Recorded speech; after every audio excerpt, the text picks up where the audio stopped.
Good morning, students. Now we are going to start with the first practical of this metrology and quality control. Title of the practical or experimentation is Demonstration of Linear Angular Measurement, Measuring Instrument, Slip Gauges and their applications.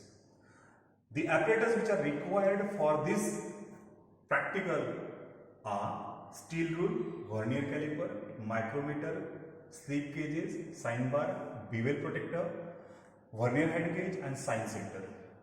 Now I go in a detail demonstration one by one. Steel rule, all of you are knowing that the steel rule means a normal scale which we are going to use, and on the steel rule everybody is knowing that the dimensions are graduated on the steel rule. So that scale is used for direct measurements.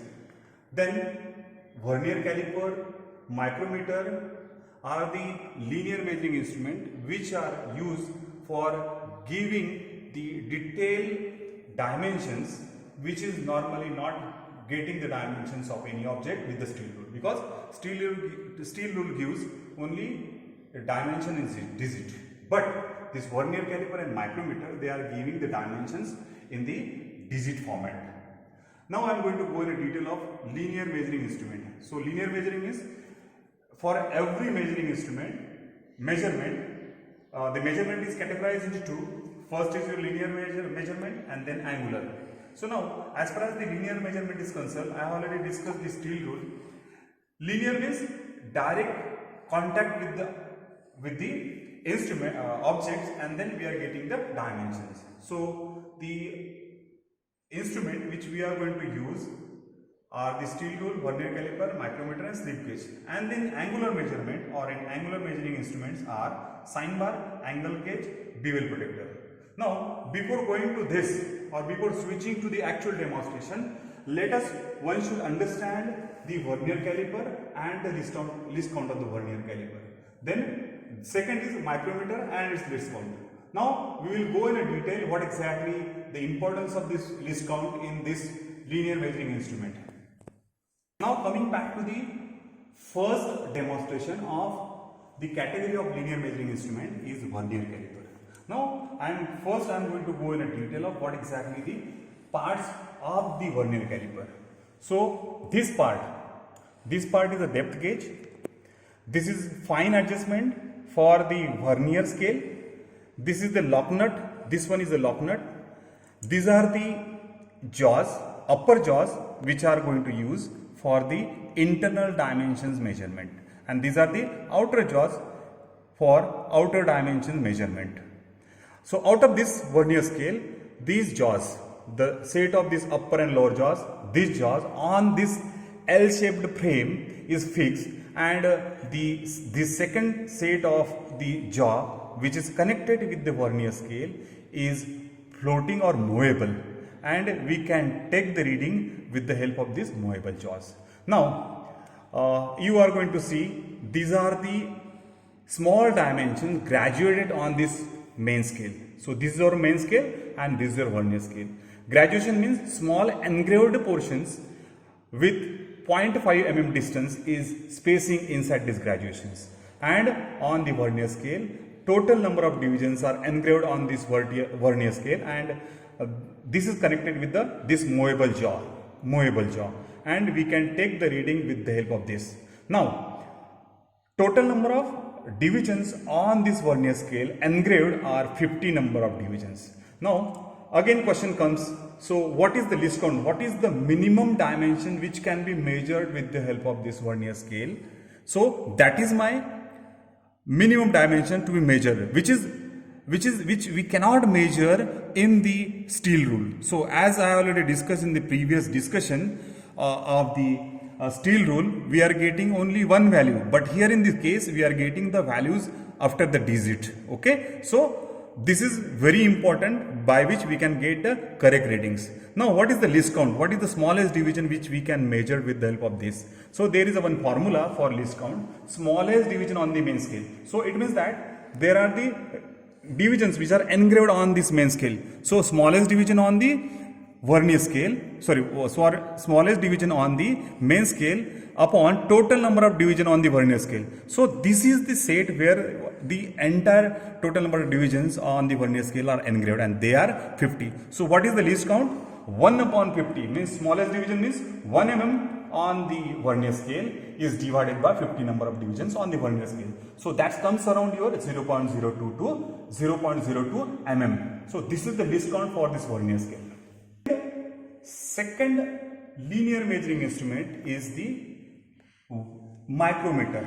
Now first we are going to discuss the different component of the micrometer.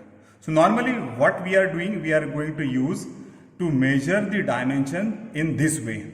Okay, so as I already told you, in consultation with the vernier scale, again here in this case also we can measure the fractional value of any component. Okay, so now again I am going in detail one by one. This is the anvil, this is fixed portion on this U-shaped frame of this micrometer. This is U-shaped frame of the micrometer, and this is the spindle. This spindle is movable. As and when we are inserting any component which is going to measure, so we are giving moment to this spindle. Okay, how this movement is to be carried out? This is carried out with the help of this thimble which is connected with the screw.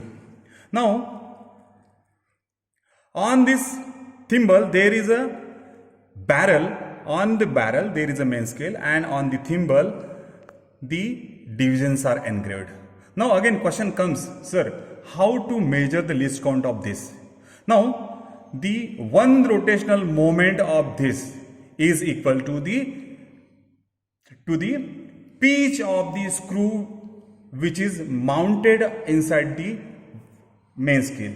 So this is my thimble on which the 50 number of divisions are engraved. The distance traveled by one pitch of the screw is 50, and this is the ratchet. Now when we are going to measure any component like this, so we are giving moment to the spindle, and then there is a small noise occurred by the help of this ratchet. So it means that we are not giving maximum stress on the thimble. Noise means this is in contact with this component, and we are going to measure the reading. Now once we have to take the reading, we are going to lock this lock nut. This is the lock nut, and we are going to remove this component, and then we took the reading. Now again question comes, what is the least count for this micrometer? So smallest division on the main scale. So this is our main scale. This is our main scale, and again on the main scale, similarly like the steel rule, the divisions are engraved on this, and this is the circular scale. Okay, so smallest division on this main scale upon total number of division on this circular scale. So what is the minimum value of this? On the vernier scale, the value is 0.5 upon 50 number. So if you really look at to the circular scale, so moment to be carried out, total number of divisions are 50. So this 0, when we are giving one rotation to the screw, means that pitch. So total number of divisions on this circular scales are 50. So what is the least count? 0.01 mm. Now friends, one more apparatus we are going to learn in the linear measuring instruments is the slip gauges. Now we will see later on what is the use of the slip gauges. First of all, these slip gauges are again called as Johnson gauges in one of the aspects mentioned universally accepted.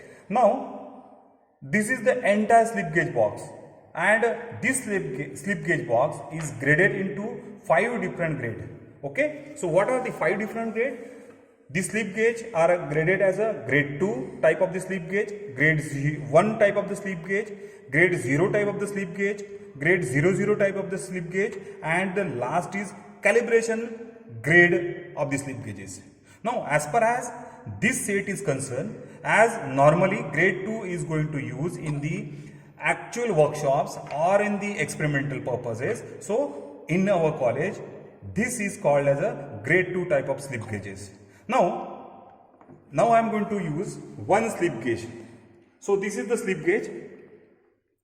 This is the gauge length. This is gauge height.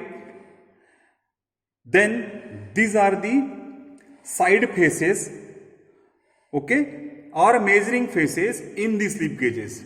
Now the size of the slip gauge is, this size is 10 mm and this length or height we can say this is 30. So it means that the standard size is 30 into 10, okay. Now these slip gauges, whenever we have to measure any height, because this is the standard slip gauge with the height mentioned on this is 80 mm. So standard dimensions already engraved on the slip gauges is 80 mm. Now sometimes we want to attach two different slip gauges together. Now what is the procedure to attach these slip gauges one or above? There is a one procedure, and as I already told you, we are going to use the measuring faces are placed one over other. So this is the procedure by which first we have to make a clean with the help of camel leather. If it is not available, so we are going to use the paper, tissue paper, or other way around, smooth cloth, and then we are placing the slip gauge like this. Then tilt it, paste it, and this attachment is been fixed. Now the distance is more, okay. And what is this process is? This process is called as a ringing process of the slip gauges, okay. Now second measurement. Normally we have divided this entire linear measuring instruments or measuring devices into different category like linear, angular and non-linear one. So we are not going into detail of the non-linear one. Angular, because normally we can measure the distances with the help of this angular, but these are the plane and rectangular shape, and every time we cannot have the object which is what we can say squared or rectangular. Sometimes tapered portions are also there on the object. So how we are going to measure this? We are going to use this angle gauges, which is going to help us to measure the angular or tapering portion on the object. Because as we people have already been understand the different process which we have carried out on the lathe, so tapering also we done, or tapering operations also we have carried out, and we have to measure the angle of the tapering, okay. So this is one angle gauge which is going to help to measure the tapered. Now how to use we will see later on, but for this there is another attachment. So this is my sign bar, and this is sign bar which is weighted one, manufactured with the high carbon steel. This is the top surface of the sign bar, this is the front surface of the sign bar. And why these holes are drilled? So again, these holes are called as a relief holes. Purpose of the relief hole is that we are trying to reduce the weight of the sign bar, and this is very standard sign bar everywhere in every metrology department is going to use. Now these are the two rollers which are fixed on the sign bar, and if we really look at to this distance between these two rollers is mentioned 200 mm. So this distance is fixed, and whenever we want to measure the tapering, as I already told you, with the help of this tapered gauge or angle gauge, so this sign bar is going to help us to measure the taper portion.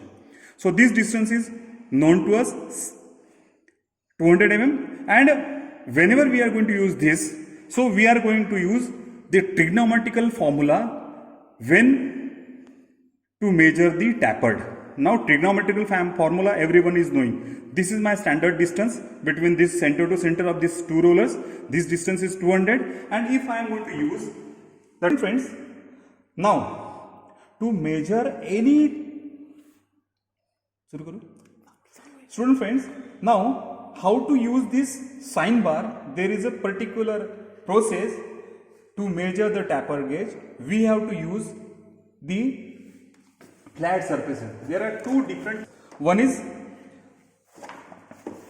granite marble surface having good surface finish quality, and second is cast iron. So now how to use this?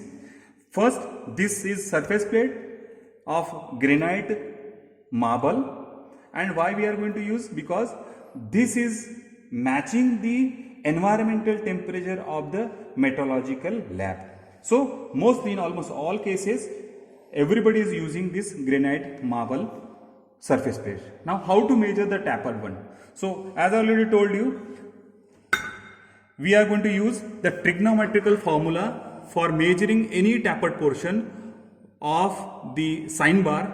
The method is like this. As I already told you, this distance is 200 and the vertical distance we can measure directly because this is slip gauge and this height is 30. Okay, and how I place this slip gauge? I have placed, this is my measuring face. So measuring face is in contact with the roller bottom face, and this is trigonometric formula. So we can calculate the angle or tapered with the help of this. So this is the angle made by this sine bar. The angle can be made, the height is 30 means sine theta equals to opposite is 30 mm and length is 200. So we can directly calculate the sine theta.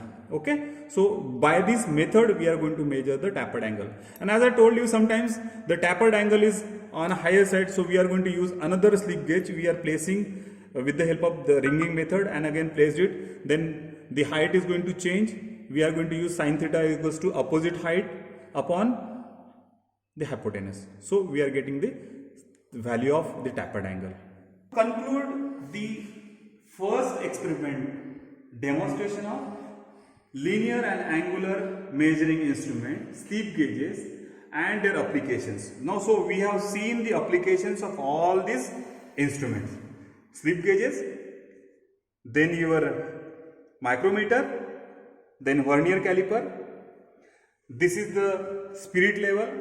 As we have already seen, when we are going to use the surface plate, so first we have to check the surface plate is matching the datum line. So this is my spirit level, which is going to use in the measurement of or using sine bar. This is your angle gauges, which are going to measure the angles of the tapered portion which are manufactured on the object.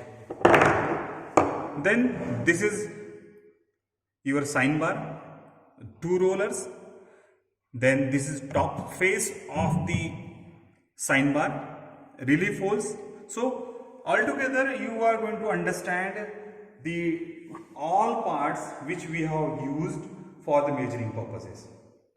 Okay, you have already understand the application as well as how to use these different linear as well as angular measuring devices. Okay.